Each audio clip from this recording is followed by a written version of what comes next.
Hello ನಮಸ್ತೆ, welcome to ನನಸು cooking channel. ನಾನಿವತ್ತು ತೋರಿಸ್ತಾ ಇರೋವಂತಹ ರೆಸಿಪಿ ಬಂದ್ಬಿಟ್ಟು ಬೆಂಡೆಕಾಯಿ ಪಲ್ಯ ಹೇಗೆ ಮಾಡೋದು ಕ್ವಿಕ್ ಆ್ಯಂಡ್ ಈಸಿಯಾಗಿ ಬ್ರೇಕ್ಫಾಸ್ಟಿಗೆ ಮತ್ತು ಲಂಚ್ ಟೈಮ್ಗೆ ಹೇಗೆ ಮಾಡೋದು ಕ್ವಿಕ್ಕಾಗಿ ಅಂತ ನೋಡ್ಕೊಂಬರೋಣ ಬನ್ನಿ. ಮೊದಲನೇದಾಗಿ ನಾನಿಲ್ಲಿ ಬೆಂಡೆಕಾಯಿ 1 kg ಆಗೋಷ್ಟು ಬೆಂಡೆಕಾಯಿ, ಒಗ್ಗರಣೆಗೆ ಈರುಳ್ಳಿಯನ್ನು ತೊಗೊಂಡಿದ್ದೀನಿ ಮತ್ತು ಹುಳಿ ಟೊಮೊಟೊನ ತೊಗೊಂಡಿದ್ದೀನಿ, ಕರಿಬೇವಿನ ಸೊಪ್ಪು, ನೆನೆಸಿಟ್ಟಿರೋಂಥ ಹುಣಸೆಹಣ್ಣು ಮತ್ತು ಸಾಂಬಾರು ಪೌಡರನ್ನು ತೊಗೊಂಡಿದ್ದೀನಿ. ಮೊದಲನೇದಾಗಿ ಬೆಂಡೆಕಾಯನ್ನು ಫ್ರೈ ಮಾಡ್ಕೊಳ್ಳೋಣ. ಯಾಕಂದರೆ ಅದರಲ್ಲಿ ಲೋಳಿ ಇರುತ್ತಲ್ಲ, ಆ ಅಂಶ ಎಲ್ಲ ಹೋಗಬೇಕಂದ್ರೆ ನಾವು ಮೊದಲನೇದಾಗಿ ಫ್ರೈಯನ್ನು ಮಾಡ್ಕೊಬೇಕು. ಬಾಣಲಿಯನ್ನು ಬಿಸಿಗಿಟ್ಟು ಸ್ವಲ್ಪ ಎಣ್ಣೆಯನ್ನು ಹಾಕ್ಕೊಂಡು ಬೆಂಡೆಕಾಯಿ ಹೆಚ್ಚಿಟ್ಕೊಂಡಿರೋಂತಹ ಬೆಂಡೆಕಾಯಿಯನ್ನು ಚೆನ್ನಾಗಿ ಫ್ರೈ ಮಾಡ್ಕೊಬೇಕಾಗುತ್ತೆ.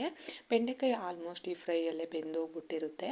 ಇವಾಗ ತೋರಿಸ್ತಾ ಇದ್ದೀನಿ ಯಾವ ರೀತಿಯಾಗಿ ಈ ಲೋಳೆ ಎಲ್ಲ ಹೋಗೋವರೆಗೂ ಚೆನ್ನಾಗಿ ಫ್ರೈ ಮಾಡ್ಕೊಬೇಕು. ಮೀಡಿಯಮ್ ಉರಿ ಮಾಡ್ಕೊಂಡು ಫ್ರೈ ಮಾಡ್ಕೊಬೇಕು. ಜಾಸ್ತಿ ಉರಿ ಇಟ್ಕೊಂಡ್ರೆ ಸೀದೋಗುವಂಥ ಚಾನ್ಸಸ್ ಇರುತ್ತೆ. ಬೆಂಡೆಕಾಯಿ ಎಲ್ಲ ಸೀದೋಗಿ ವಾಸನೆ ಬರೋಕ್ಕೆ ಸ್ಟಾರ್ಟ್ ಆಗುತ್ತೆ. ಆದ್ದರಿಂದ ಲೋ ಫ್ಲೇಮಲ್ಲಿ ಇಟ್ಕೊಂಡು ಲೋಳೆ ಎಲ್ಲ ಹೋಗೋವರೆಗೂ ಚೆನ್ನಾಗಿ ನಾವು ಹುರ್ಕೊಬೇಕಾಗುತ್ತೆ. ಇವಾಗ ನೋಡ್ತಾ ಇರ್ಬೋದು, ನಾನು ಇಲ್ಲಿ ಫ್ರೈ ಮಾಡ್ಕೊತಾ ಇದ್ದೀನಿ.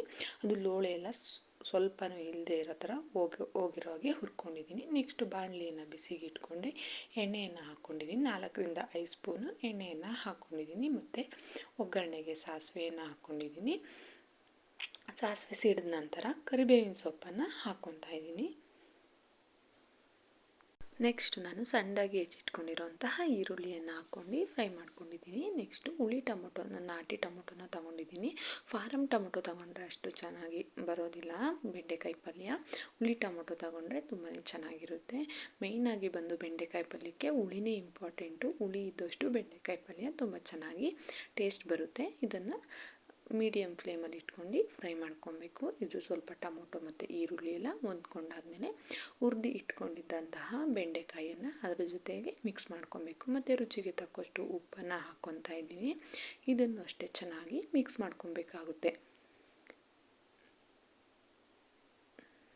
ನೋಡ್ತಾ ಇರ್ಬೋದು. ನೆಕ್ಸ್ಟ್ ನಾನಿಲ್ಲಿ ಸಾಂಬಾರು ಪೌಡರನ್ನು ಯೂಸ್ ಮಾಡ್ಕೊಂಡಿದ್ದೀನಿ. ನಾವು ಬೇಳೆ ಸಾಂಬಾರಿಗೆಲ್ಲ ಮನೆಯಲ್ಲಿ ಮಾಡ್ಕೊಂಡಿರೋವಂಥ ಪುಡಿನ ಯೂಸ್ ಮಾಡ್ತೀವಲ್ಲ, ಅದೇ ಪೌಡರನ್ನು ಸಹ ಇದಕ್ಕೆ ನಾನು ಯೂಸ್ ಮಾಡ್ಕೊಂಡಿದ್ದೀನಿ. ಇದು ಹೀಗೆ ಬಿಟ್ಟರೆ ಡ್ರೈ ಪಲ್ಯ ಆಗುತ್ತೆ. ಇದಕ್ಕೆ ಸ್ವಲ್ಪ ಹುಣಸೆಹಣ್ಣು ಹುಳಿಯನ್ನು ಹಾಕ್ಕೊಂಡ್ರೆ ಅದು ಗೊಜ್ಜು ಥರ ಆಗುತ್ತೆ. ತುಂಬಾ ಟೇಸ್ಟಿಯಾಗಿರುತ್ತೆ. ನೀವು ಬೇಕಂದರೆ ಬೇಕಂದರೆ ಹೀಗೆ ಮಾಡ್ಕೊಬೋದು. ಇಲ್ಲ ಗೊಜ್ಜು ರೀತಿ ಗ್ರೇವಿ ಆಗಿ ಬೇಕು ಅಂತಂದರೆ ನಾವು ಹುಣಸೆಹಣ್ಣು ಹುಳಿಯನ್ನು ಬಿಟ್ಕೊಂಡ್ರೆ ಸ್ವಲ್ಪ ತುಂಬ ಚೆನ್ನಾಗಾಗುತ್ತೆ. ಗ್ರೇವಿ ಚಪಾತಿ ಮತ್ತು ಅನ್ನದ ಜೊತೆಗೆ ತುಂಬಾ ಒಳ್ಳೆ ಕಾಂಬಿನೇಷನ್ ಅಂತಲೇ ಹೇಳ್ಬೋದು. ಇದು ಇವಾಗ ಸ್ವಲ್ಪ ಹೊತ್ತು ಬೇಯೋದಕ್ಕೆ ಬಿಡೋಣ. ನೋಡ್ತಾ ಇರ್ಬೋದು, ಬೆಂದ ನಂತರ ಈ ರೀತಿಯಾಗಿ ಕಾಣ್ತಾ ಇದೆ. ಯಾವ ರೀತಿಯಾಗಿ ಕಾಣ್ತಾ ಇದೆ ಅಂತ ತುಂಬ ಟೇಸ್ಟಿಯಾಗಂತೂ ಆಗುತ್ತೆ. ಒಮ್ಮೆ ಟ್ರೈ ಮಾಡಿ ನೋಡಿ.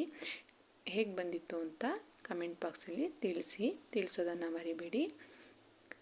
ನೋಡ್ತಾ ಇರ್ಬೋದು ಯಾವ ರೀತಿಯಾಗಿ ಆಗಿದೆ ಪಲ್ಯ ಅಂತ. ಬೆಂದು ರೆಡಿಯಾಗಿದೆ. ಇದು ಚಪಾತಿ ಜೊತೆಗೆ ತುಂಬಾ ಚೆನ್ನಾಗಿರುತ್ತೆ. Thank you for watching.